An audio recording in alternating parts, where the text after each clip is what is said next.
ఊబకాయం ఓ ఊబి లాంటిది. ఒక్కసారి అందులోకి జారిపోవడం మొదలైతే మన జీవితం అదుపు తప్పి ప్రమాదాల బాట పట్టినట్లే. స్థూలకాయం మొదలయ్యాక అడుగడుగునా సమస్యలు ఎదురవుతూ ఉంటాయి. గజానికో సమస్య, మైలు మైలుకో రుగ్మత పలకరిస్తూ ఉంటాయి.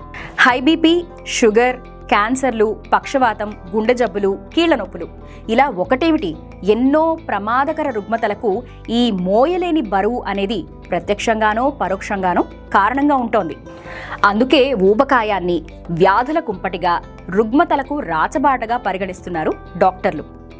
బద్ధకపు జీవనశైలి, ఒక తీరు తెన్ను లేని జీవన విధానం అంటే ఆహారపు అలవాట్లు, అలాగే శారీరక శ్రమ లేకపోవడం, ఇవన్నీ కూడా మనలో చాలా మందికి ఊబకాయాన్ని తెచ్చిపెడుతున్నాయి.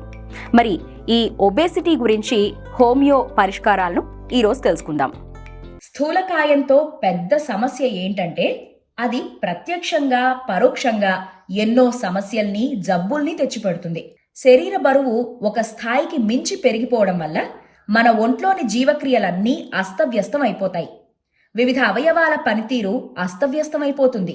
ఫలితంగా హై బీపీ, మధుమేహం, అధిక కొలెస్ట్రాల్ వంటి రుగ్మతలెన్నో చుట్టుముట్టి పరిస్థితి చివరికి గుండెపోటు, పక్షవాతం వంటి ప్రాణాంతక సమస్యలు వచ్చిపడుతున్నాయి. స్థూలకాయులకు క్యాన్సర్ల ముప్పు ఎక్కువని పలు అధ్యయనాలు హెచ్చరిస్తున్నాయి. మోకిళ్లు అరిగిపోయి నడక కష్టం కావడం, ఒంట్లో హార్మోన్ల సమతూకం దెబ్బతినడం, సంతానలేమి మొదలైన సమస్యలన్నీ స్థూలకాయంతో ముడిపడినవే. యూజువల్గా వెయిట్ లాస్ అండ్ ఒబేసిటీ గురించి చాలామంది బాధపడుతూ ఉంటారు. ఒబేసిటీ అనగానే రకరకాల మనం ఇప్పుడు చూస్తున్నాం నవేడేస్ ఈ ప్రోడక్ట్ వాడితే తగ్గుతారు, ఈ ప్రోడక్ట్ వాడితే తగ్గుతారని మార్కెటింగ్ కూడా అలానే చేస్తున్నారు. చాలామంది మెడిసిన్స్ కూడా అలా అండ్ చాలా రకాల మెడిసిన్స్ కూడా వాడుతున్నారు. చాలా రకాలుగా ఈ ఫుడ్ తింటే మంచిది అని చెప్పేసి ఫుడ్ను కూడా పూర్తిగా అవాయిడ్ చేసుకుంటూ మినరల్ డెఫిషియన్సీ, మన శరీరంలో ఉండాల్సినటువంటి వైటమిన్స్ పూర్తిగా తగ్గిపోవడం, విటమిన్ డి తగ్గిపోవడం, విటమిన్ B12 తగ్గిపోవడం, దానివల్ల కండరాల నొప్పులు రావడం, జుట్టు రాలిపోతూ ఉండడం, ఇలాంటి సమస్యలతో చాలామంది మన దగ్గరికి అప్రోచ్ అవుతున్నారు. సో యూజువల్గా ఒబేసిటీ అనేది ఒబేసిటీని చూపించి చాలామంది ఏం చేస్తున్నారు అంటే ఈ ఫుడ్ తినకండి, ఈ ఫుడ్ తినండి అని చాలామంది చెప్పడం వల్ల దాన్ని మనకు తెలిసి తెలియక దాన్ని ఫాలో చేయడం వల్ల మన శరీరంలో ఉండాల్సినటువంటి విటమిన్స్ కూడా తగ్గిపోయి మినరల్ డెఫిషియన్సీస్ వచ్చి చాలా రకాలైనటువంటి ప్రాబ్లమ్స్, ఎర్లీ ఏజ్ లోపల ఆస్టియోఆర్థరైటిస్ కావచ్చు, ఇలాంటి ప్రాబ్లం కూడా mineral deficiency and bone density తగ్గిపోవడం, ఆస్టియోపోరోసిస్ రావడం, ఇలాంటి ప్రాబ్లమ్స్ చాలామందిలో చూస్తున్నాం.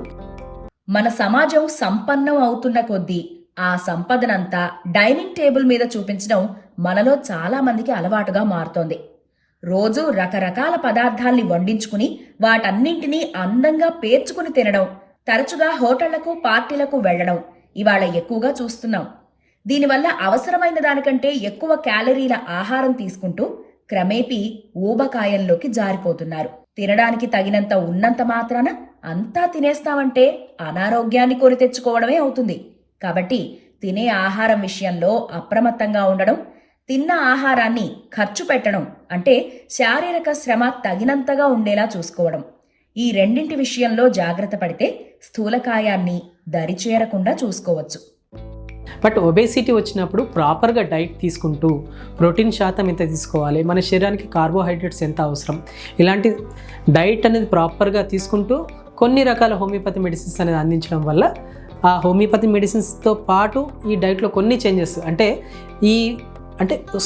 మనం ఓన్గా మనం డైట్ చేయడం వేరు, ఒకరు అబ్జర్వేషన్ లోపల ఒక క్వాలిఫైడ్ డాక్టర్ అబ్జర్వేషన్లో తీసుకోవడం వేరు. సో దానికి సంబంధించినటువంటి డైటీషియన్ అనే డైట్ అడ్వైజ్ చేస్తుంటారు. యాజ్ ఎ హోమియోపతి డాక్టర్గా మేము హోమియోపతి మెడిసిన్స్ వాటికి రిలేటెడ్గా అంటే కొలెస్ట్రాల్ శాతం ఎక్కువగా ఉంటే వాటిని తగ్గించడానికి కొన్ని మెడిసిన్స్ సపోర్ట్ చేస్తుంటాయి.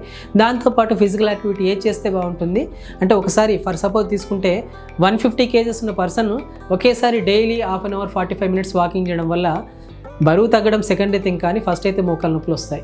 సో ఏది చేస్తే బాగుంటుంది, ఎంత వెయిట్ ఉన్న వాళ్ళకి ఏ రకమైనటువంటి ఫిజికల్ యాక్టివిటీ, ఏ రకమైనటువంటి లైఫ్ స్టైల్ అనేది చేంజ్ చేసుకుంటే ప్రాబ్లం అనేది త్వరగా తగ్గడానికి అవకాశం ఉంటుంది అనేది మేము హెల్ప్ చేస్తూ ఉంటాము. స్థూలకాయం ఒక చిక్కుముడి లాంటిది. ఒక్కసారి స్థూలకాయం బారిన పడితే అది అనేక సమస్యలను సృష్టిస్తూ ఒక విప్పలేని చిక్కుముడిలా తయారవుతుంది. ఆ తర్వాత డైటింగ్ పేరు మీద లెక్కలేనన్ని విఫల ప్రయోగాలు చేస్తూ ఉంటారు. వ్యాయామాలను కూడా ప్రయత్నిస్తాం. ఇంకా టాబ్లెట్ల లాంటివి కూడా వాడుతూ ఉంటారు. ఇవి కాక ప్రస్తుతం మరీ ఎక్కువ స్థూలకాయం ఉన్నవారికి సర్జరీలు కూడా అందుబాటులోకి వచ్చాయి. నిజానికి ఆహారం, వ్యాయామం అన్నవే ప్రధానంగా స్థూలకాయాన్ని నియంత్రించే మార్గాలు. ఆహారం, వ్యాయామం విషయాల్లో గట్టి సంకల్పంతో కృషి చేస్తే బరువును తగ్గించుకోవడం పెద్ద కష్టమేమీ కాదు. సో ఇలాంటి ప్రాబ్లంతో సఫర్ అవుతున్నట్లయితే ఒకసారి హోమియోపతి మెడిసిన్స్ని వాడి చూడండి. దాంతోపాటు డైట్ కూడా మేము సపోర్ట్ చేస్తుంటాము. డైట్ అండ్ హోమియోపతి మెడిసిన్స్ రెండు టుగెదర్ అండ్ లైఫ్ స్టైల్ పలు కొన్ని చేంజెస్ చేసుకోవడం వల్ల వెయిట్ అనేది జాగ్రత్తగా తగ్గుతూ రావడానికి అవకాశం ఉంటుంది. Prevention is better than cure అన్న నానుడి మనం విన్నదే. స్థూలకాయం విషయంలో కూడా ఇది వర్తిస్తుంది. ఊబకాయం ఊబిలో కూరుకుపోయాక ఇబ్బంది పడడం కన్నా ముందే జాగ్రత్త వహించడం మేలు. క్యాలరీలను అధికంగా ఇచ్చే ఆహారాన్ని తగ్గించి సమతులాహారాన్ని తీసుకోవడం, నిత్యం కనీసం 1 గంట పాటైనా వ్యాయామం చేయడం ద్వారా అధిక బరువుకు అడ్డుకట్ట వేయవచ్చు. కొన్ని అండర్లైన్ కాజెస్ కూడా ఉంటాయి. ఒబేసిటీ అనగానే ఏదో పెరిగిపోతున్నామనంటే దానికి కారణం ఉంటుంది. కొన్ని రకాలైన హార్మోన్ చేంజెస్ లైక్ హైపోథైరాయిడ్ కావచ్చు, అండ్ మిగతా రకాలైనటువంటి ఫీమేల్ లోపల ఉన్నటువంటి హార్మోన్ చేంజెస్ వల్ల కావచ్చు, అండ్ మెనోఫాజ్ తర్వాత కొన్ని రకాలైన హార్మోనల్ చేంజెస్ వల్ల కావచ్చు. ఇలా వెయిట్ పెరిగిపోవడానికి అవకాశం ఉంటాయి.